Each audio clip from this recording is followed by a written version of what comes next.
我18岁就跟了周思南，所以他对我百般骄纵。他每次提分手，我都会1哭2闹3上吊，一直到我们的第7年，周思南终于腻了，彻头彻尾的腻了。如今的他已经从傻小子成为了上位者，他跟兄弟高谈阔论，外面都在说你那个小女朋友就是个上不得台面的小太妹。周思南不怒而威，但话锋一转，确实上不得台面。我这人最会装聋子，端着我们7周年蛋糕进去，笑着问他有什么愿望吗？他半开玩笑，希望可以永远离开你。我笑着让他吹蜡烛吧，吹了蜡烛，我就帮你实现这个愿望。我推开门，没想到我们连7周年都不能2个人过，因为周思南厌烦我，烦到只要是2人世界他就恶心。没想到来了这么多人，大多都是西装革履，举手投足都是高贵，包间的女人都穿着漂亮的礼服，说不出的华贵，而我一身白色显脏的超短裙，脚下是我最喜欢又最廉价的黑色皮靴，明明出门还是精心打扮过的，可一对比，我与这里格格不入，精心的装扮也那样的好笑。我端着看起来有些廉价的蛋糕，半蹲在周思南旁边，刚才还在说我坏话的人一个个碰着鼻子，有些尴尬，我像没听见一样，笑呵呵地看着周思南。刚在聊什么？听你们好像聊得很开心。周思南知道我这人最会装聋作哑，可他连一句好话也不愿意跟我多说。我们聊的你听不懂。我捏着蛋糕托盘，指尖都在用力。7年前周思南就是个穷小子，我们2个在一起，身上一共凑不出7块钱，吃饭都要2个人吃同一碗面。但周思南也很快成了这一块最厉害的混混。谁能想到，如今商业炙手可热的贵人，7年前连1碗面都买不起。那时候的周思南一遍遍的在我耳边说着爱我的情话。喜欢那个高楼吗？等我买下来，向你求婚。如今最亮的那个楼，他买下来作为公司，可那场求婚，我等了7年，曾经无话不谈，现如今他嘴边只剩下一句：我们圈子你不懂。周思南在我的示意下插了蜡烛，不知道是有意还是无意，蜡烛他插反了，我用打火机点着，胶棒怎么都烧不着，旁边的人都劝我换一根，我却固执的点着火，说什么都要这一个。周思南慵懒地坐起身，我们的视线碰撞，我看出他眼底一片冷意，希望可以永远的摆脱你。原本热闹的包间一瞬间变得冷下场子，周围的人也在打圆场。周总喝多了。是，今天喝了不少酒，喝糊涂了，你别往心里去。我捧着蛋糕让他吹蜡烛，喝没喝多，我看得出来是真心还是玩笑，我也看得出来。蜡烛熄灭，我放下蛋糕要走，周思南却拉住了我的手，没人敢说话，各个大气不敢出，他们都怕周思南再做出什么出格的举动，可他只是从身后拿出一个戒指盒。我也有礼物要送给你。周围的人这才起哄欢呼，音乐也变成了一段旋律，是一段德语，我根本听不懂，他们却跟着旋律唱着标准的发音，聊着里面相爱的寓意，可他们聊的我也听不懂，我甚至听不懂他们的笑点在哪里，大家侃侃而谈，我只想找个角落钻进去。周思南将一枚钻戒戴在我的无名指上，他亲吻着我的手背，刚才还生冷的眸子此刻情绪翻涌，竟然痴情地望着我。周思南说了一句什么，大家一阵欢呼，还有彩带飘下来，我听不懂，抬起头，他们一个个拍着手掌，期待地看着我。周思南低头浅笑，我忘了你听不懂德语，那重新说一遍，嫁给我吧。突然，我不觉得他的笑容多好看，那个笑更像是讽刺的针，一针一线穿进我心里。一时之间，我更分不清这是求婚还是故意的难堪。这样的场面让我觉得窒息。我跑出了门，身后传来他们欢快的笑声。哈哈哈，周夫人害羞了，终究还是小姑娘害羞的呢。同样的岁数，洛温雅沉稳太多了。洛温雅好像是周思南的新助理。我跑出去，慌乱中撞到了人，我朝后倒去，狼狈地摔在啤酒箱上。怎么走路的？洛温雅姐，您没事吧？我抬起头看到了洛温雅，洛温雅也看到了我。洛温雅朝我伸出手，我想伸过去，可偏偏自己的手上沾满了土，我实在不知道要怎么握上那双漂亮的手上。周思南闻声从包间里走了出来。怎么了？我当众狼狈地从啤酒箱里爬了出来。抱歉周总，刚才是我莽撞着急过来，这才不小心撞到了陆小姐。我不想在这么多人面前给周思南丢脸，可好不容易站起来，却发现脚崴了，要不是及时扶住墙，又要倒了。接二连三的丑态下来，我不知道怎么抬起头。他又问：陆小姐，您没事吧？我送您去医院吧。我说不用。我突然的情绪，洛温雅有些不知所措。紧接着，身后周思南那道沉闷的嗓音响起：不用管他，从小在外面鬼混，摔得比这严重的时候，也没见他吭一声。他不是娇弱的人。听到这，我也没觉得什么，因为他口中的我没错。紧接着下一句话也传了过来，是在问没事吧？我回过头想回答他，却发现周思南的视线在洛温雅身上，他问的人是洛温雅。我拿着包一瘸一拐地往外走，我将面前的人都推开，右脚肿成了2个粗。身后周思南的话一个字一个字扎在我心窝里。农村乡野长大，又被我骄纵了几年，不懂规矩。他不懂事，你别跟他计较。我实在不愿意再听下去，出了门，大口大口的喘息。我只见过洛温雅2次，这是第2次。我们同样的年纪，可他看着知性温柔，身上带着的就是优雅的味道，而我在他们面前更像是留守在街道的小太妹，就连穿着都十分的不入流。周思南也给我买过好几次那样的衣裳，他以为我不愿意穿，他不知道他不在家的时候，我曾一次又一次的套在身上，明明一样的款式，一样的面料，甚至一样的尺码，我穿出的样子就是廉价。我把那些衣服一件件撕碎，周思南却说：你什么时候能学会长大？别再闹了，我真的没时间。算了，你不愿意穿，下次不会买了。原本想要解释的话，通通咽了回去。看着手里的戒指，我一点一点地转动下来，整个手指被我转得通红，才终于摘下那枚钻戒。这场求婚，我等了7年，他在我最不需要的时候被我等来了。周思南厌倦了这样的日子，我也一样。这一次就让我们互相放过彼此，那我就祝他所愿皆如意。从今往后，彻底的摆脱我。从这离开后，我直接回了家。我爸年纪有些大，这些年鬓角都有了白发，他看见我回来，高兴的连脸盆都扔了。闺女回来了。我爸越来越老，唯一的愿望就是希望我能嫁人，每次回来都会问，这次也不例外。我爸搓着干裂的手，还不打算跟思南结婚吗？明年本命年，今年不结就要后年了。经常干农活，手上都是干裂的茧子，不知不觉爸妈脸上都是皱纹。他们也知道现在的周思南已经不是那个穷小子了，如今身位的拉开，让他们不再敢去提结婚的事。之前的周思南经常来家里做，随着公司成立，他再也没来过，可能是忙，也可能是觉得没必要再讨好我爸妈。再想想自己这几年的混账样子，我抬起头，鼓起勇气，下个月结婚。爸高兴坏了，我怕他们老两口还会继续发问。吃完饭我就先出来了，街道下着小雨，小巷子里突然砰的一声，两个男人抱头鼠窜，翻过栅栏去了马路另一侧，竟然是之前一起混日子的朋友。我主动打招呼：林超越，好久不见，谈女朋友了吗？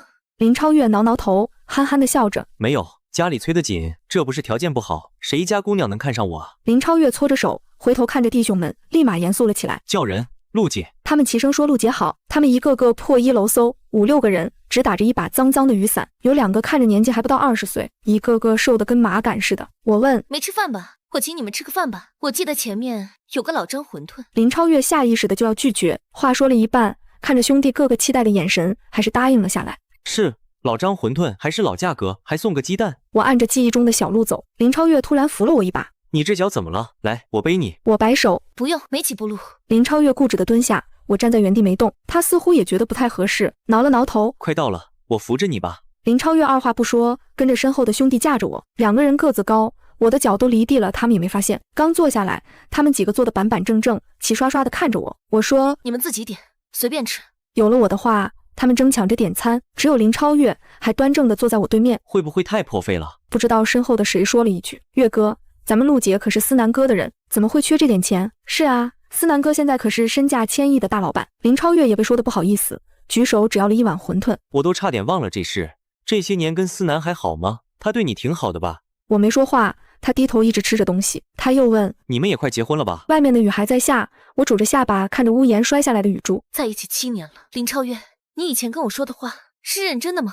不知道是不是馄饨太烫，他呛了好几口，赶忙擦着嘴。没，我就是开玩笑的。我恍惚地看着他，不知道是不是视线过于炽热，他又改变了口风。挺认真的，只是说的不是时候。我问：那你现在还敢娶我吗？林超越低头继续吃东西，试图回避我的眼神。开什么玩笑？你跟周思南应该都要结婚了。他的话戛然而止，抬起头看我的眼神复杂。我没钱。我说：我又不要你彩礼。他问：我们什么时候结婚？我回答：下个月，越快越好。林超越嚼着空荡的馄饨碗。认真的，日子定了。我摇头。林超越问：初3怎么样？这个日子挺好的。我点头答应了。他的朋友全都诡异地看着我。路边的劳斯莱斯平稳停下，车门打开，周思南就坐在后座上，他眯着眼看着馄饨店，不知道在想什么。周思南朝我招着手，我一瘸一拐地走过去，他才意识到我的脚肿了。怎么弄的？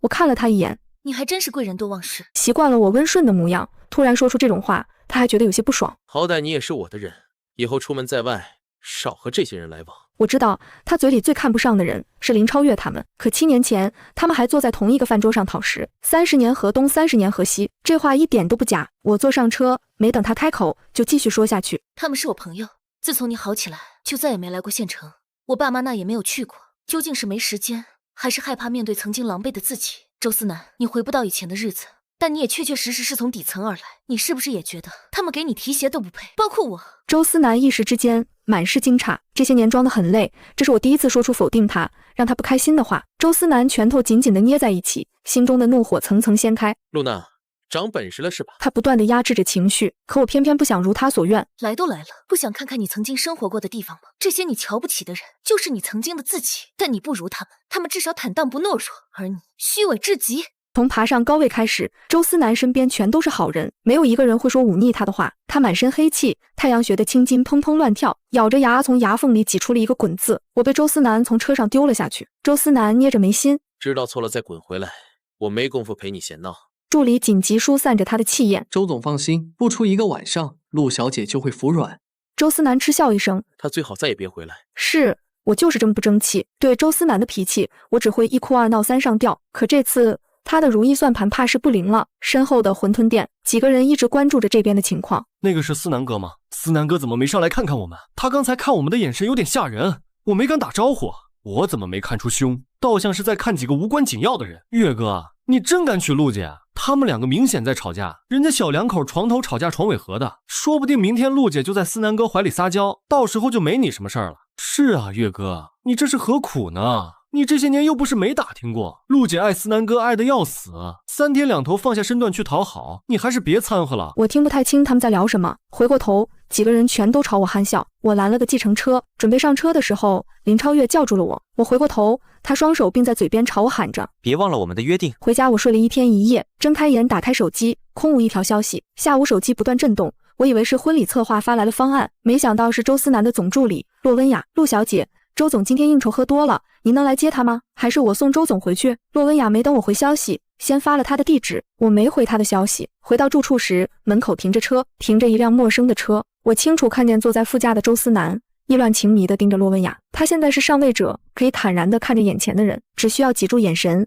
对方就会败下阵来。我看着他逐渐动情，又逐渐控制不住自己的样子，宽大的手掌不停地帮着洛温雅整理耳边的碎发，可眼神却从未离开过他的嘴唇。我很羡慕洛温雅，他是个非常厉害的人，总是可以把事情掌握得很好。他也很迫不及待，可又偏偏在他得逞前转身下车。陆小姐，您没来，我就擅自主张将周总送回来了。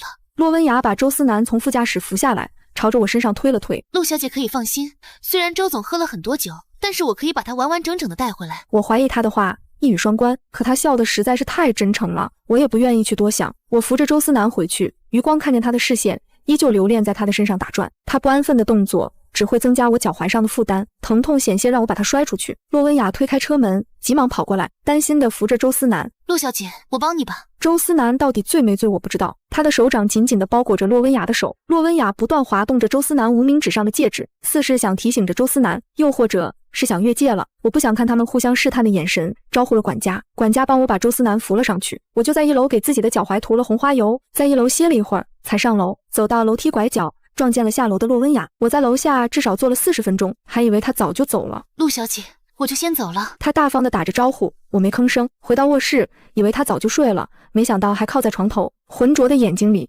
全是愧疚。开口第一句话就是：“露娜，我想结婚了。”我有些好笑。跟谁？我吗？他抬起眼皮，凌厉的目光打在我身上。他那样自傲的一个人，能放下身段，那个人必然不是我。周思南已经没了跟我继续交流下去的欲望，侧过身睡在了一侧。周思南，我们分手吧。睡下的人瞬间睁开了眼睛。周思南坐了起来，床头的灯打在他的侧脸，看不出喜怒，嘴角的弧度更像是在嘲讽我的无能。还真是出息了，换套路，我可不是你，没那么多耐心。每次周思南想结束这段感情，我都要寻死觅活的抗议。终于听到我说出这句话，他意外极了。周思南晃着身子掏着床头柜，一沓钞票摔在我身上。好啊，你可千万别后悔，又哭着喊着说错了，拿着钱滚！见我不动，周思南坐在我面前，一张张写着100万的支票，反复地问着够不够。周思南把一张张的支票揉成一团，塞进我手里，就把我推出了房门。房门砰的一声关上，房内传出周思南一声声的笑。管家朝楼上看着，有些担心的模样。陆小姐，公司项目不稳，先生最近压力也很大，您要不就服个软算了，或者等明天先生酒醒了，你们再好好聊聊。我摇摇头，拿出一张酒店的卡牌。不用了，张伯，我后天结婚，有时间来喝喜酒啊。管家捏着名片，杵在原地一言不发。我把周思南的支票全扔在了沙发上，不是装，是他给我支票，我都不知道怎么去换钱。离开周家，刚出门就看见了那辆熟悉的车。洛温雅问：“这是发生什么事了吗？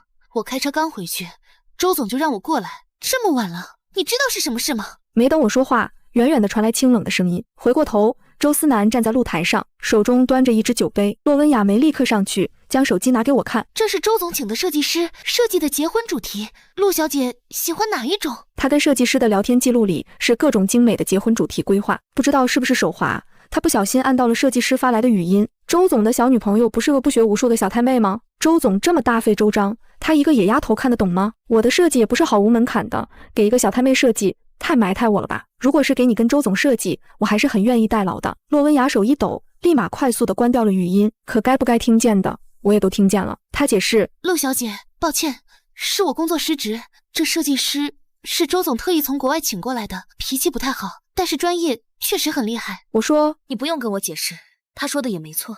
那些设计确实漂亮，各种字体在我眼里甚至分不清是哪个国家的字，也不知道各个主题都代表着什么，不过就是红的、蓝的、钳子的。我忽视洛温雅，从小路拦了车回家，家里喜气洋洋的。我跟林超越家只差了一个街道，不知道林超越怎么跟我爸妈说的，或者是我爸妈本就喜欢他，两个人看起来高兴极了。我爸还掏出了压在柜子里一直没舍得穿的衬衫，太久没穿过，衬衫上还有折叠的条纹。按照规矩，婚前我们这边要摆3天酒席的，大概是第3天的时候，我买喜糖回来，正笑着进门，却看见了一张沉冷的脸。周思南捏着我的手腕，我拎着的糖撒了一地。放着好好的周夫人不当，在这跟乞丐谈婚论嫁，露娜你能不能有点骨气？周思南红着眼尾，他的穿着打扮、气场都与这里格格不入。我一字一句说，周思南，我最大的骨气就是离开你。他指着我话说得很难听，蠢货，露娜，你的城府呢？你的算计呢？你那死皮赖脸的劲头呢？真是越来越蠢，跟我回去。我甩开他，同时林超越也听见声音走了出来，我拦在两个人中间。我从来就没有变，是你变得优秀，是你的思想在开阔，动动嘴皮都是上百万的生意。你们这样眼界的人，就是会被优秀的人吸引。周思南说，我跟洛温雅没有过越界。我笑了笑，所以你一开始就知道我在意的是什么。就算没有洛温雅，你的人生里也会有千千万万个散发着光亮的女人，但那人绝不会是我。我就是个底层毫无眼界的蠢货，你也是在意的，不然这场求婚我不会等了7年。我爸妈老了，我不想再闹了。周思南死死地咬着牙关，我会让你变得跟他们一样优秀。你跟着他过这种破烂的日子，你还没过够吗？跟我回去，我给你准备了1000万的彩礼，我会给你请最好的老师，培养你的形体美德，不让人再说你一句。从他说这句话的时候，就能证明他也是嫌弃我的。周思南应该一辈子都想不明白，我要的不是这些，而是尊重。周思南拍着我肩膀，留给我一个深远的眼神，就快步离开。我明天会来接你结婚，到底嫁给谁？你想好？回过头，林超越说不出的酸涩，我拍拍他胳膊，还是包喜糖吧。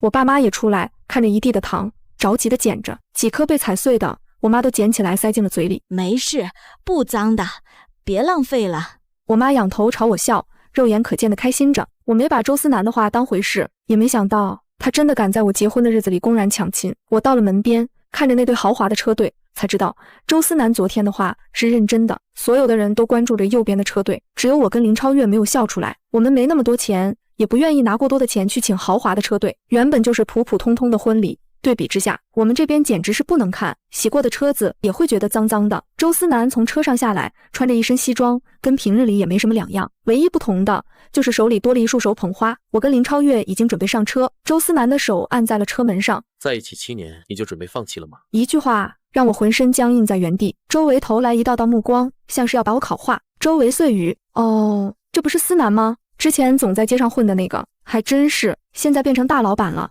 这陆家小妮儿闹什么呢？跟了这样的人，这辈子不愁吃喝，那林家的小子哪能比啊？他就没想着嫁给林家的，有这么好的金大腿，他哪里舍得放啊？看着吧，马上就要跟人家跑了。我能明显的感觉到林超越的不安。我开口，话我昨天已经说得很明白了。周思南嘴角的笑意渐渐消失，眉眼处多带了几分隐忍。要么你乖乖跟我走，要么我绑你走，你选哪个？说话间，他身后的车门已经拉开，我要上车。周思南抬抬手，身后的保镖下车，手里的棍棒一下下敲在车上。好好的车，玻璃一面面被砸碎，周围看热闹的捂着耳朵尖叫着离开，看着车队的车全部被砸碎，车胎也被放了气。我认命的关了车门，周思南的耐心也消耗殆尽，啧了一声，冷声命令着上车。林超越的朋友一个个跑了出来，拦在了我们面前。我妈妈也提醒着，闺女要到时间了。我看着林超越，我们走。我妈着急的拦住我，不行，你的脚不能下地毯。林超越半蹲在我面前，我没犹豫，路过周思南身前的时候，他也没有阻拦。你宁可嫁给一个混混，也不跟我走。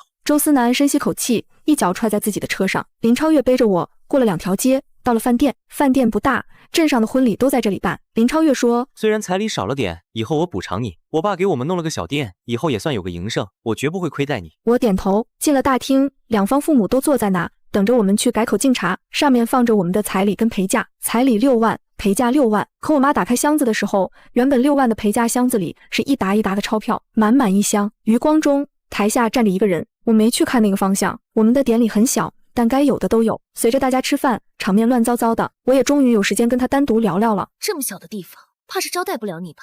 天台上就这么一个小桌子，我也没说错话。他坐在这不过2分钟，就浑身不适，调整了几次坐姿。林超越跟我一起上来的，他就在门边抽着烟。这么多年欠你的婚礼，我也算给你了。你不嫁给我，我确实也没有办法。我问，所以给了那些是什么？分手费？周思南说，1000万，原本是打算用来娶你的，你不嫁给我，就当是给你的嫁妆吧。我又问，娶我？那设计师设计的，难道不是你跟洛文雅的婚礼吗？周思南带着惊讶，无奈地笑了2声。你这么以为？他深吸口气，摸了一把脸。都说7年之痒，我确实很烦你，可以说是受够了，但让我真的放手，也确实做不到。看着你结婚，我要疯了。周思南的眼底慢慢通红，附上了一层水雾，眼泪就在眼边打转。我笑着说，成功的人就是不一样，我看你现在冷静的要命。周思南那双眼睛突然冷得要命。我在这儿的每一秒都在忍着即将爆发的情绪，你不信我啊，露娜，你想看我发疯吗？我大概率连这座城市都待不下去了。我朝后靠去，尽量离他远一些。周思南回头看向林超越，你想做生意啊？我给你留了10个位置最好的店面。林超越拒绝。周思南站起身，平静地走到林超越面前，不是施舍，是这些年亏欠兄弟们的，今天一并给了。你们好好做，不要让我看不起。说完，周思南下了楼。我们从小一起长大，从小就厮混在一起，彼此都说过，只要有一个飞黄腾达，就不会忘了其他人。就算周思南没有给这帮朋友什么，他们也没说过什么，甚至为他开心。突如其来的兑现承诺，让所有人措手不及。我跟周思南在一起的第2天，林超越喝了1瓶白酒，鼓起勇气跟我求婚。周思南拍着他脑袋，你喝多了。兄弟搂着林超越，小声提醒着，你不知道陆姐跟思南哥在一起了？什么时候的事？就昨天晚上呗。林超越挠着头，说自己喝醉了，后面再提起，他都说喝断片不记得了。谁都没想到我跟林超越结婚了。周思南说会有助理来，所以第2天晚上洛温雅来了，他祝我新婚快乐。周总让我来跟几位签一下转让合同，请问谁来跟我签一下？从今天开始，我留下来3天，会带着几位实地考察，包括一些工作上的对接。3天后会有专门的助理来帮助各位。兄弟几个面面相觑，嘴边是掩盖不住的笑意。洛温雅拿了很多合同、项目计划，我一个不懂的人都听懂了七七八八。洛温雅确实是一个很优秀的人。好的，合同都处理完毕，我先跟周总报备，明天带各位去考察。没什么事的话，我就先走了，也提前祝各位老板心想事成，鹏程万里。洛温雅一一打了招呼就走了。我跟林超越出去送他。洛温雅想到什么，拉下了车窗。周总要走了，周总只让我跟2位道个别，其他没有说。我跟林超越回去，这些天大家都很忙，就连我都跟着忙的不剩下什么时间。知道周思南消息的时候，是在电视上新闻里，周氏集团的大楼已经人去楼空，主持人实地报道着，目前周氏集团乔迁计划已经开始，周总说想告别这个城市，具体是什么原因，本台会持续为您报道。周思南带着整个团队彻底离开了这个城市，具体去哪没人知道。我躺在花店里的躺椅上，花店玻璃门上的风铃响了第7次。我睁开眼时，林超越正蹲在门口，用一块就绒布反复擦拭暂停营业的牌子。他的背影在午后日光里缩成紧绷的一团，像只守着新领地又惶惑不安的动物。新闻早已切换到广告，甜腻的推销声充斥着狭小的空间。洛温雅留下的规划书还摊在柜台上，被一只用了多年的旧陶瓷杯压着。杯子是我以前随手从夜市买给周思南的，粗糙的釉面上印着褪色的平安2字。他不知道我偷偷留了一只。林超越转过来，脸上挤出的笑容有些吃力。吵醒你了，街上太闹。他走过来，手在裤缝蹭了蹭，才拿起规划书。周哥给的这几个铺面位置太好了，兄弟们昨晚商量到后半夜，觉得像在做梦。他语气里有压不住的兴奋，更多的却是不安。天上掉的馅饼太大，怕被砸死。我把目光从杯子上移开，既然是给你们的，就安心接着。他这人话说出口就不会收回去。林超越点点头，沉默地收拾柜台，动作很轻，生怕碰碎什么。这间租来的小花店是我们婚后唯一的共同财产。他每天来的比我早，走得比我晚，把每一片叶子都擦得发亮。可有些东西越小心翼翼，越显得脆弱。傍晚，我锁店门时，发现玻璃映出的影子里，马路对面停着一辆陌生的黑色轿车，车窗贴着身膜，一动不动。我转身的瞬间，车灯亮起，悄无声息地滑入车流，消失了。夜里下了场急雨，我被闷雷惊醒，身边空着，客厅传来极低的谈话声，是林超越，他在打电话，声音含糊，带着恳求。王哥，再宽限2天，店刚起步，我知道那笔钱。我赤脚走到门边，他背对着我，肩膀垮着，手指深深插进头发里。电话那头的声音很大，尖锐的责骂露出听筒。林超越，你别以为攀上高枝了，周思南的钱是他的，你的债是你的，下周再不见钱，别怪我不讲情面。电话被狠狠挂断，林超越保持着那个姿势，很久没动。窗外的闪电照亮他微微发抖的脊背。我退回床上，闭着眼，直到他带着一身湿冷的水汽和烟味躺下，僵硬地保持距离。那笔债务他从没提过，就像他从不问我为什么有时对着空处出神，也不问我无名指上那道浅浅的界痕何时能消。我们默契地维持着表面的平静，底下是暗流汹涌的陌生。第二天去新店面查看时，林超越强打精神，指着图纸对兄弟们侃侃而谈，眼睛里有久违的光。我站在即将成为餐厅大堂的空旷屋子里，灰尘在光柱中飞舞。这里离周氏旧楼不远，能看见那栋曾经象征着他承诺的玻璃大厦，如今只剩一个暗淡的轮廓。洛温雅派来的助理是个精明干练的年轻人，一口一个林总、陆姐，交接流畅高效，所有潜在麻烦都被提前熨平。周思南把事情做得很彻底到不给接受者留一丝为难或回旋的余地，这是一种温柔的残忍，把补偿和切割同时推到面前。离开时，助理似不经意地说：“周总交代，所有赠与都已公证，完全属于各位，与那边再无瓜葛。”林超越紧紧攥着钥匙，指尖发白。店面装修启动后，林超越更忙了，眼里血丝密布，但精神亢奋。他不再提起那通催债电话，我也没问。我们之间的话变得更少，沉默像一层越结越厚的冰。我妈来店里帮忙，絮絮叨叨说起街坊传闻，都说思南那孩子把整个公司都搬走了，一点念想都没留，也是心狠。她偷眼看我脸色，岔开话题。小月那店弄得咋样？什么时候开业？你爸把他的老伙计都通知了一遍，要去捧场。我修剪着玫瑰刺，嗯了一声。那辆黑色轿车又出现过2次，停在不同的位置，一样静止，一样在我察觉前离开。不是周思南的风格，他若想出现，一定是堂皇正大，带着破人的气场。这更像是沉默的注视或者监视。林超越开业前夜，醉醺醺的回来，身上酒气混着油漆味。他瘫在沙发里，看着我傻笑。露娜，咱们要有自己的店了，我林超越也能让你过好日子。笑着笑着，眼眶红了。我就是怕我配不上这好日子。我给他拧了热毛巾，他抓住我的手很用力，掌心滚烫粗糙。你别走，他含糊地说，像梦呓又像哀求。我没抽回手。是吧？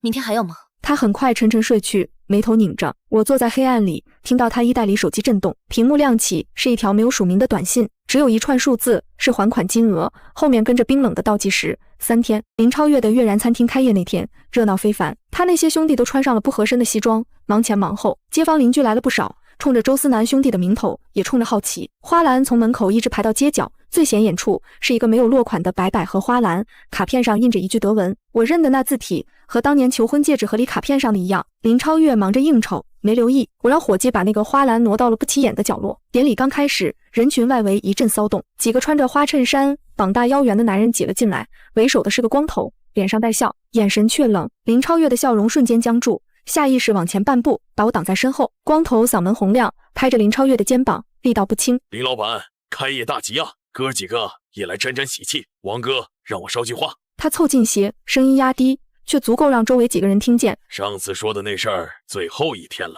喜庆日子别闹得不好看。林超越脸色发白，手指蜷缩。我按住他紧绷的手臂，走上前，从柜台抽屉里拿出一个厚厚的牛皮纸袋，那里装着这几天收到的所有礼金，以及我爸妈硬塞过来的压箱底钱。我把纸袋递给光头，光头愣了，打开瞥了眼，吹了声口哨。嫂子爽快。他因为不明的看了看我，又看看林超越，还是嫂子有本事。行，账清。他一挥手，带着人走了，像一阵不祥的风刮过喜庆的场子。热闹继续，但气氛微妙的变了。林超越呆立原地，望着我，嘴唇翕动，眼中是难以置信和更深的难堪。你哪来的？我打断他，转身去招呼客人。开业吧，客人都等着。剪彩时，鞭炮震天响。我在硝烟味里抬眼，又一次看见了那辆黑色轿车停在更远的巷口，车窗降下一半，里面似乎有人正望向这边。债主闹场的事像根刺扎在林超越心里，他开始失眠，整夜在客厅抽烟，烟灰缸很快堆满。餐厅生意不错，得益于位置和周思南留下的隐形人脉。林超越却越发沉默，埋头在后厨切配炒菜，仿佛只有汗水能洗刷某种屈辱。他拒绝触碰账目，全推给我。他眼神躲闪。你管钱，我放心。我知道他在逃避那笔用我拿出的钱填上的债，更逃避那个需要妻子用礼金解围的时刻所摧毁的他刚刚建立起来的男性尊严。我们睡在同一张床上，中间隔着的已不仅是身体的距离。洛温雅介绍的助理小李做事妥帖周到，几乎包揽了餐厅除后除外的所有对外联络。他偶尔会提起周总那边一切顺利，新公司落地了，从不深谈，像随口汇报。直到我在仓库清点库存，无意听见小李在角落压低声音打电话：是洛温雅姐，林总这边情绪还是不太稳，陆姐她没什么特别反应，花店和餐厅两头跑。那个跟踪的车查了，牌照是套牌，很谨慎，没抓到人。明白，我会继续留意。电话挂断，我靠在冰冷的货架上，呼吸凝滞。跟踪？洛温雅在关注我们，还是周思南？下午我去银行办理转账，把爸妈的钱存回去。排队时，旁边 VIP 室的门开了，一个熟悉的身影在经理恭送下走出，是洛温雅。她穿着米白色羊绒套装，妆容精致，正低头查看文件。抬眼间，我们四目相对，她怔了一下，随即露出无可挑剔的职业微笑，点头致意，没有寒暄，径直走向门口一辆等候的轿车。车子启动前，他似乎透过车窗又看了我一眼，那眼神很复杂，有关切，有评估，或许还有一丝极淡的我无法解读的怜悯。我开始更频繁地注意到那辆黑色轿车，它不再总是静止，有时会缓慢跟在我去花店或回家的路上，保持不远不近的距离。我试过突然拐进小巷，或是走进人流密集的市场，它总能消失，又在不久后出现在另一个意料之外的路口，像幽灵耐心的游荡。林超越毫无察觉，他被餐厅琐事和内心煎熬占据，全部感官似乎只对锅碗瓢盆的碰撞声和顾客的喧哗有反应。夜里，他偶尔会从背后抱住我，手臂很紧，呼吸沉重，却什么也不说，仿佛拥抱只是一块浮木，让他不至于在沉默的海洋里溺毙。我去了以前常和周思南混迹的旧街区，那里正在拆迁，断壁残垣间，野草疯长。那家老张馄饨店还在，招牌更破旧了。我走进去，老板认出我，唏嘘两句，下了一大碗馄饨，多加了个蛋。吃到一半，对面坐下一个人，是以前跟着周思南混的一个老兄弟，现在开摩托车的，晒得黝黑。他闷头吃面，半晌含糊地说：陆姐，有人打听你。我筷子顿了顿，问是谁。他抬头，眼中有担忧，生面孔不像本地的，问你和林超越的事儿，问得挺细，还问了思南哥走之前有没有留什么东西给你。我说不知道。我继续吃馄饨，汤很烫，一路灼烧到胃里。离开时，老兄弟追出来，搓着手：陆姐，小心点，那几个人看着不是善茬。思南哥走了，树大招风，你们多注意。他没说完，叹了口气。我点点头，走进暮色里。那辆黑色轿车果然停在街对面，这一次我没有避开，径直朝他走去。距离拉近到10米左右时，车子突然发动，轮胎摩擦地面发出刺耳声响，急速倒车，拐进岔路，消失了。引擎声惊起路边一群觅食的灰鸽，扑棱棱飞向灰蒙蒙的天空。林超越在厨房割伤了手，很深的一道口子，他对着水流冲了很久，血混着水染红了池子。我拿着纱布和药过去，他猛地缩回手，像受惊的动物。没事，小口子。我拉过他的手，熟练的包扎。他僵硬地站着，低头看我头顶的发旋，呼吸急促。他哑声说：那笔钱我会还你，连本带利。我系好纱布。不用，餐厅也有我一份，算投资。他抽回手，情绪突然激动。不是，那是你的钱，是你爸妈的，不是我林超越挣的。我开这店用的铺面是周思南给的，启动资金是你填窟窿的债，我算什么男人？他眼睛赤红，指着窗外繁华的街市。别人背后怎么说我，你知道吗？说我吃软饭，说我靠女人，靠周思南施舍。他的咆哮在空旷的后厨回荡，外面隐约传来顾客的笑语。我平静地看着他崩溃。说完了。他像被戳破的气球，颓然坐倒在凳子上，抱住头。对不起，我只是压力太大了。我总梦见开业那天，那些人看我的眼神。他肩膀耸动，没有哭声，但比嚎啕更绝望。我走过去，手放在他汗湿的颈后，他浑身一颤。我说：林超越，路是我们自己选的，别人说什么不重要。他抬起头，脸上有水光，分不清是汗是泪。你真的不后悔选我吗？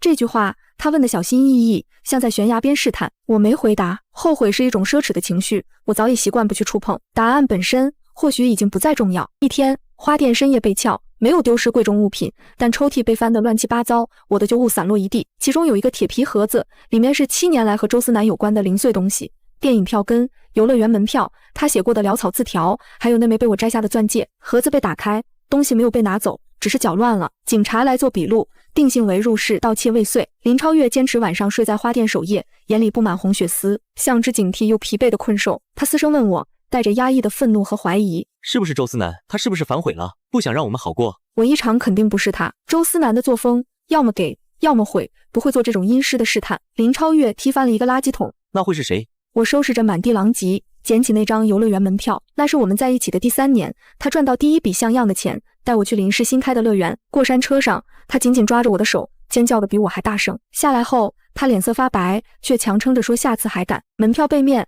他用圆珠笔写着歪扭的小字：露娜，以后有钱了，把乐园买下来，只给你一个人开。字迹已模糊，我把它和其他东西一起扔进了碎纸机，嗡嗡声里，过去变成细碎的雪片。小李送来最新的营业报表，欲言又止。陆姐，有件事，最近有几笔奇怪的订单，要求指定送货到很偏的地方，预付高价，但留的是假电话、假地址。我派人跟过，收货的人很警觉，没跟上。我说退钱，取消订单。小李压低声音，洛温雅姐让我提醒您和林总注意安全。周总那边好像也遇到点麻烦，新的项目推进不太顺，有传言是得罪了地头蛇。周思南也会不顺，我有些意外，他在我心里早已是无所不能，永远能翻云覆雨的形象。原来离开了扎根7年的城市，强龙也会遇上地头蛇。莫名的，心里那根紧绷的弦松了一丝，却又为另一种不安取代。林超越在守夜时抓住了撬门的人，不是专业窃贼，是街上的小混混，收了钱来找点东西。林超越动了手，下手狠，把人揍得不轻。警察来了，对方咬死只是偷窃，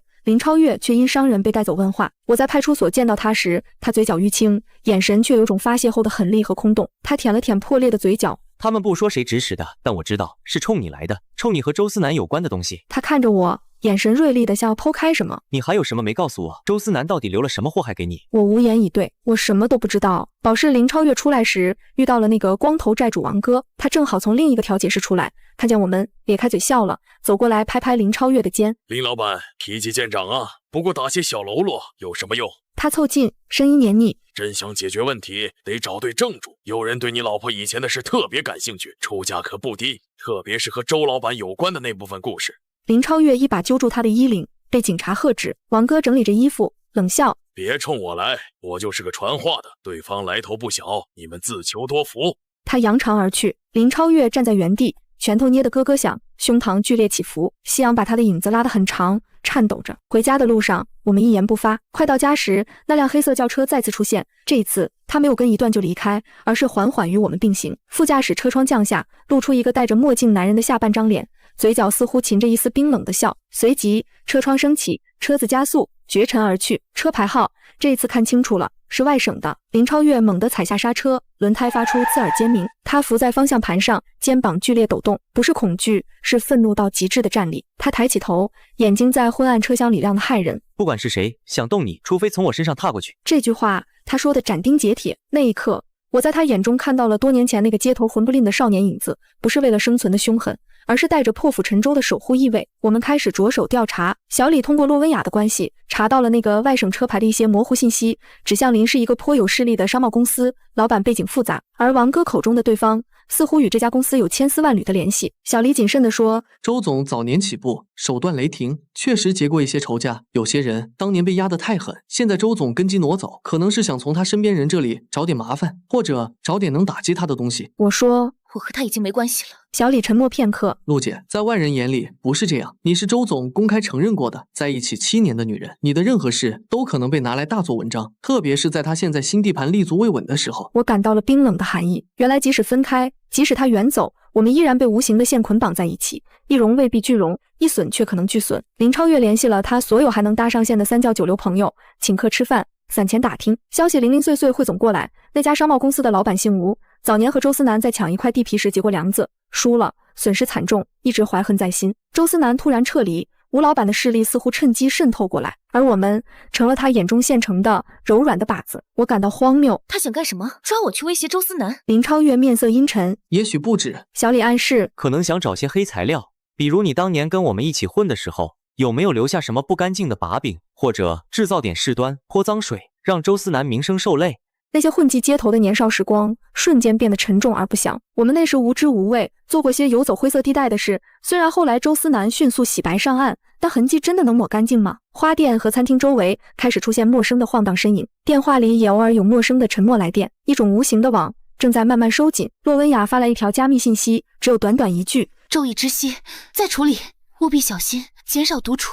周思南知道了，他在处理。林超越做出了一个决定，他把餐厅暂时交给信得过的兄弟和小李照看，开始每天接送我，寸步不离。他不知从哪里弄来一根沉重的甩棍，藏在随手可及的地方。晚上，他检查门窗的次数变多，睡眠很浅，一点动静就会惊醒。他总是说别怕，不知道是在安慰我还是安慰自己。他的保护笨拙而紧绷，像一张拉满的弓。我们之间那种微妙的隔阂，在这种高压下，反而被一种生死与共的紧张感暂时覆盖。他看我时，眼里多了沉重的责任，还有一丝我不愿深究的类似殉道者的光芒。我劝阻过他，告诉他这样没用，对方在暗处。他不听，固执得像头牛。他说：“我是你男人，这时候不护着你，我算什么？”一天傍晚，我们从花店回家，穿过一条相对僻静的短巷，路灯年久失修，光线昏暗。刚走到一半，前后巷口突然被2辆面包车堵住，车门哗啦拉开，跳下7、8个手持棍棒的男人，一声不吭地围了上来。林超越瞬间把我拉到身后，抽出甩棍，横在身前，吼着让我跑。来不及了，那些人冲了上来。林超越挥棍挡开最先劈来的木棍，发出沉闷的撞击声。他打架有一股不要命的狠劲，但对方人多，很快就有棍子落在他背上、肩上。他闷哼着，不退反进，试图打开一个缺口让我冲出去。混乱中，我看到有人绕后，举着棍子朝我砸来。林超越眼角瞥见，竟不顾身后袭来的攻击，猛地扑过来将我推开。棍棒击打肉体的闷响格外清晰。林超越踉跄了一下，额角有血淌下。就在这时，巷口传来急促的刹车声和脚步声，另一群人冲了进来，动作更快，下手更狠，迅速将袭击者打散制服。为首的人走到光亮处，是光头王哥。他看了看挂彩的林超越和我，啐了一口：“真他妈会挑时候，吴老板的人。”林超越靠着墙，喘着粗气，警惕地盯着他。王哥摆摆手：“别瞪我，这回不是找你们麻烦，有人出了更高的价，让我看着点你们，别真让人弄死了。”他表情古怪：“你们2口子面子不小啊。”他留下2个人善后，带着其他人走了，来得快，去得也快。林超越捂着流血的额头，眼神复杂地看向我。又是周思南。我扶着他在昏暗的路灯下坐下，用袖子按住他伤口。血是温热的，远处传来警笛声，不知是谁报了警。我说：“先去医院。”他抓住我的手，力气很大。露娜，这日子什么时候射头？他声音里有疲惫，有愤怒，还有深深的无力。袭击事件后，警方加强了附近的巡逻，但并未抓到主使者。那些动手的人一口咬定是寻衅滋事，背后指使者无从查起。吴老板的公司撇得干干净净。林超越的额头缝了5针，伤不重，但那一棍留下的疤痕横在眉骨上方，给他温厚的脸添了几分戾气。他变得更加沉默，烟抽得越来越凶，眼神时常定在某处，空洞而冷硬。周思南的消息通过洛温雅间接传来，他知道了袭击的事，异常震怒。那边与吴老板的冲突似乎骤然升级，从商业竞争变成了公开的对抗。有传闻说，周思南动用了一些非常规手段，反击迅猛而致命。小李复述洛温雅的话时，语气凝重：“周总让我转告，他会尽快解决源头。在这之前，请2位务必保重，必要时可以暂时离开，避一避。”离开能去哪里？花店和餐厅刚刚起步，父母年迈，这是我们的根。林超越拒绝了。躲得了初1，躲不了15。压力之下，餐厅的生意还是受到了影响。一些熟客可能听到了风声，来的少了，员工间也有窃窃私语。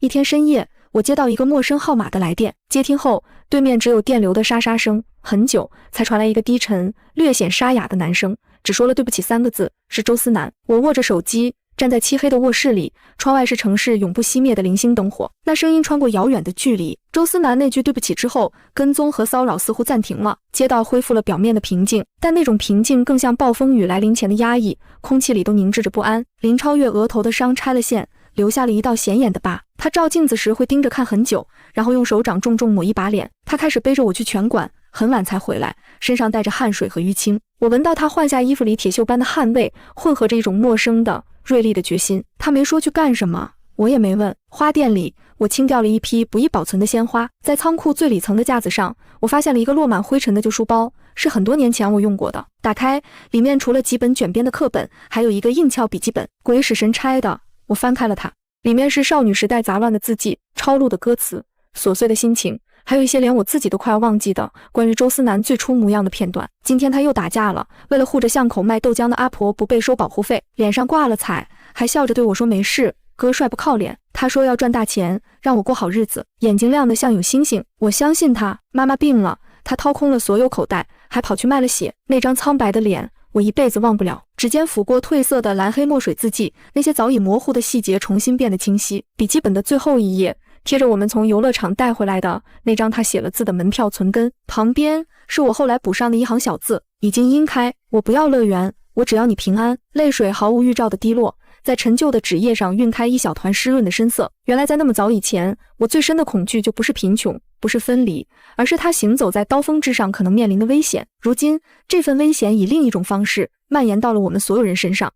合上笔记本，我把它连同那个旧书包一起扔进了垃圾桶。过去不应该成为负累，尤其在这个需要清醒面对现在的时刻。下午，小李神色紧张地来到花店，关上门。陆姐，出事了！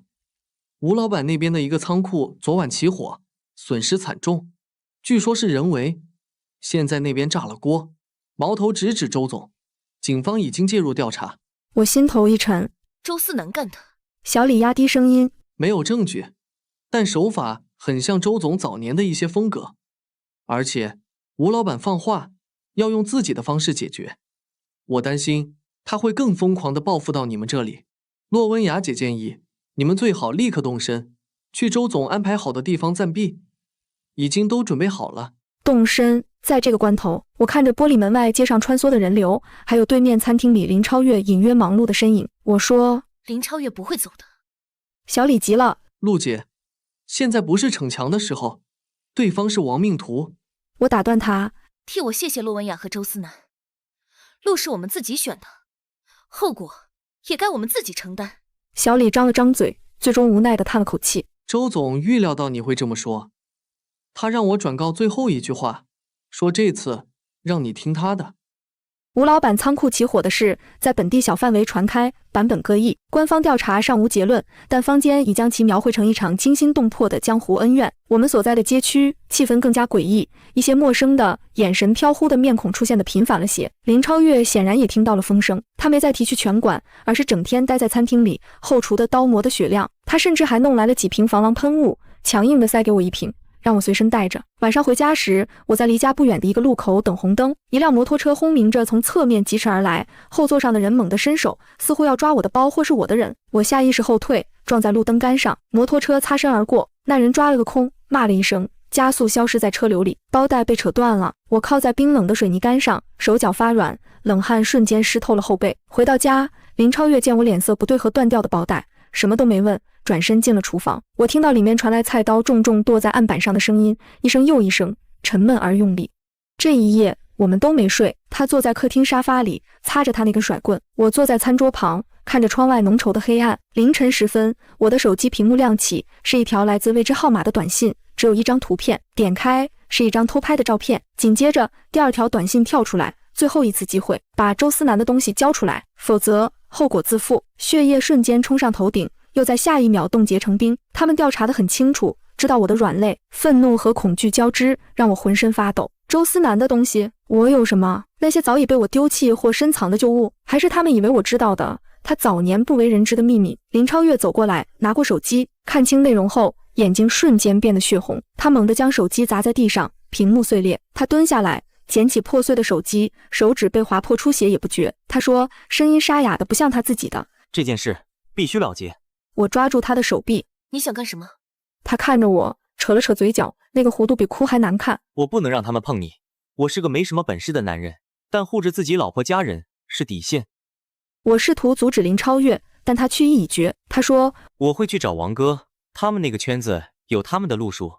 吴老板不就想找周思南的把柄，或者给他添堵吗？我去跟他谈。他眼神里有种近乎残忍的清醒。大不了把我这条命摆上桌，看他觉得值不值钱，够不够换我们清静。我厉声喝止，你别犯傻，那是条死路。他喘着粗气，声音低下来，带着绝望的恳求。露娜，你告诉我，还有什么别的路？报警，证据呢？警察能24小时保护我们全家吗？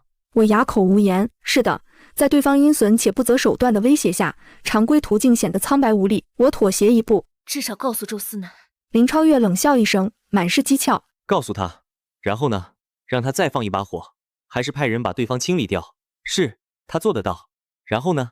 我们这辈子就绑在他的战车上了，永远活在周思南的庇护下，永远欠他的，永远摆脱不了这些破事。我想过点安生日子，怎么就这么难？最终我没有拦住他，他换了一身最旧的衣服，把甩棍别在后腰，出门前回头看了我一眼，那眼神复杂的像诀别。就在我几乎要把嘴唇咬出血时，手机突然响了，是洛温雅。她声音一如既往的平稳，但语速稍快。周总已经知道对方威胁你的事，他让我务必转告，请相信他，他会在今天之内彻底解决。请你们无论如何留在安全的地方，不要做任何回应，尤其不要单独接触对方任何人。今天之内彻底解决？周思南要做什么？我听到自己干涩的声音。林超越已经去找王哥了。电话那头沉默了2秒，洛温雅的声音罕见的透出一丝紧绷。地址，或者王哥常去的地方。我报出了几个林超越可能去的地点，洛温雅快速记下。我们会想办法拦住他。陆小姐，请你一定待在家里，锁好门，谁叫都不要开。很快就结束了。时间1分1秒过去，窗外夜色渐浓，没有任何消息传来。林超越的手机无人接听，洛温雅那边也再无音讯。晚上9点，门被敲响，不是急促的拍打，而是平稳有节奏的3声。我浑身紧绷，抄起林超越留下的防狼喷雾，缓缓靠近猫眼。门外站着2个穿着深色夹克的男人，面容普通，眼神锐利，不是王哥的人，也不像吴老板那边的打手。其中一人开口，声音平稳：周总让我们来接您，暂时去安全的地方。周思南的人。我后退一步，没有开门。林超越呢？对方似乎看出我的疑虑，补充道：林先生也在那边，受了点轻伤，正在处理。具体情况您过去就知道了。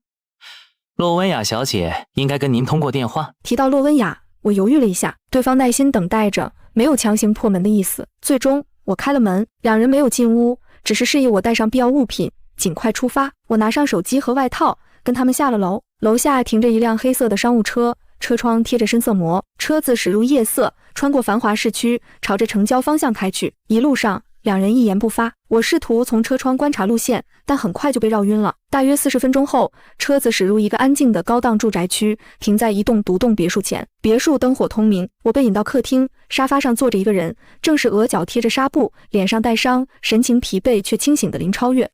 他看见我，立刻站了起来，眼神里交织着担忧和松了一口气的复杂情绪。我们几乎同时开口：你没事吧？他摇摇头，走过来上下打量我。他们没把你怎么样吧？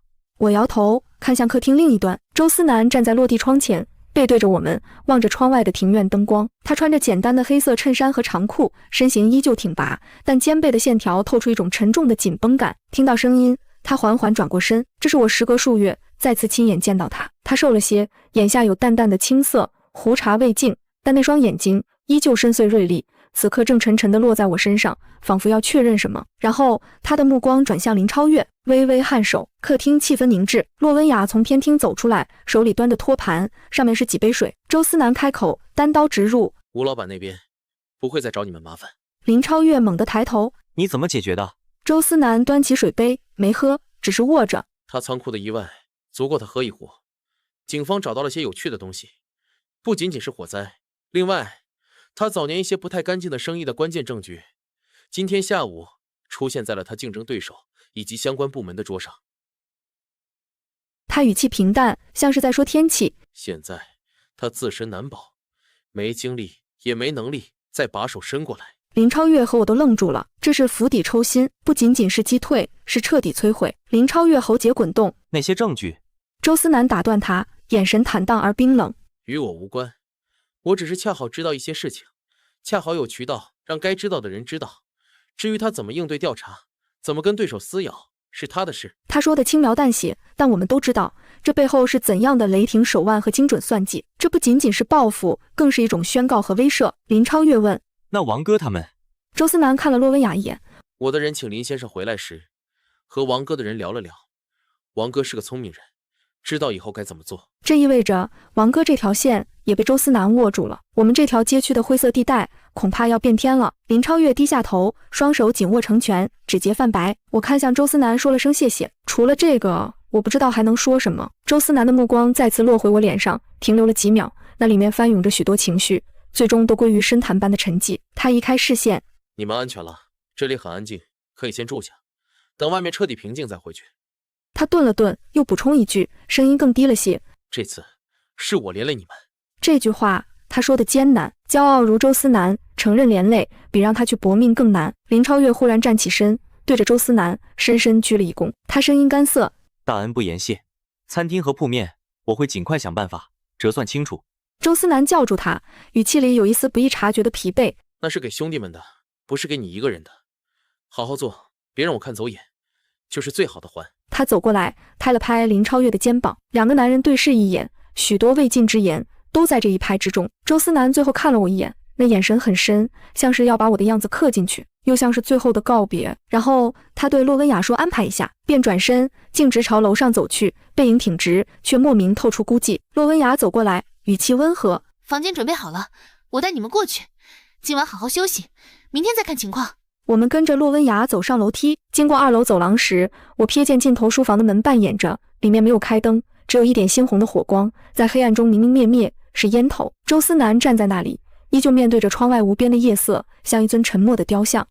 别墅的客房舒适宽敞，一应俱全，像精心准备的样板间，没有一丝人烟气息。林超越洗了澡，沉默地躺下，背对着我，他身上的淤青在灯光下更显狰狞。我睡不着，起身走到窗边，院子里有柔和的景观灯，树影婆娑，很安静，静得能听到自己的心跳。这里安全，却也像一个更华丽的囚笼。不知过了多久，我听到极轻的敲门声，打开门，门外站着洛温雅，手里拿着一个冰袋和药膏。给林先生敷一下，会舒服些。他递过来，目光平静。另外，周总在书房，想单独和你谈谈，如果你愿意的话。我接过东西，点了点头。书房的门敞开着，周思南坐在宽大的书桌后，面前的烟灰缸里已经堆了不少烟蒂。他换了件居家的深灰色毛衣，少了几分商场的凌厉，但眉宇间的倦色更深。他指了指对面的椅子，我坐下，隔着宽大的书桌与他相对，距离不远，却仿佛隔着7年的时光和无法逾越的鸿沟。他先开口，不是问句。吓到了吧？我说还好，比想象中结束的快。他扯了扯嘴角，没什么笑意。快刀斩乱麻，拖下去对你们更危险。他顿了顿，目光落在我脸上，带着审视。你变了很多。我说人都会变。他摇头，指尖无意识地敲击着桌面。是眼神。以前你看我，眼睛里有光，有依赖，有不管不顾的劲儿。现在……他停住，没再说下去。现在是平静，是疏离，是经历过风暴后的疲惫和清醒。我们都心知肚明。他忽然说，语气听不出情绪。林超越对你很好，肯为你拼命。我回答，他是我的丈夫。周思南的手指停顿了一下，他深吸一口烟，缓缓吐出，这次的事是我疏忽。吴老狗很早就是条疯狗，我以为他不敢，也没必要再翻旧账。我高估了他的理智，也低估了他的怨恨。离开是对的，至少没把我的战场直接留在你们家门口。我叫他的名字，他抬眼看我。不用再为我们做什么了，这次的事谢谢你，但就到此为止吧。他瞳孔微缩，定定地看着我。书房里只有空调细微的风声。到此为止，他重复这4个字，声音很轻，却带着千斤重量。我迎着他的目光，对，你给了我7年，也给了我最盛大的难堪和最深刻的教训。你帮林超越和他的兄弟立足，替我们解决了致命的麻烦。我们之间，恩也好，怨也罢，应该两清了。我站起身，我们明天一早就回去。花店和餐厅离不开人，以后各自安好吧。说完，我转身朝门口走去，手触到门把时，听到他低沉的声音从身后传来，带着一丝不易察觉的颤音。露娜，如果我当初没有走，没有逼你，没有那场可笑的求婚，我们会不会不一样？这个问题在他心里盘旋了多久？我握住冰凉的金属门把，没有回头。我说，没有如果。周思南，我们都选了各自的路，你的路在前面，很高很远，我的路在后面，很小很踏实，这样就很好。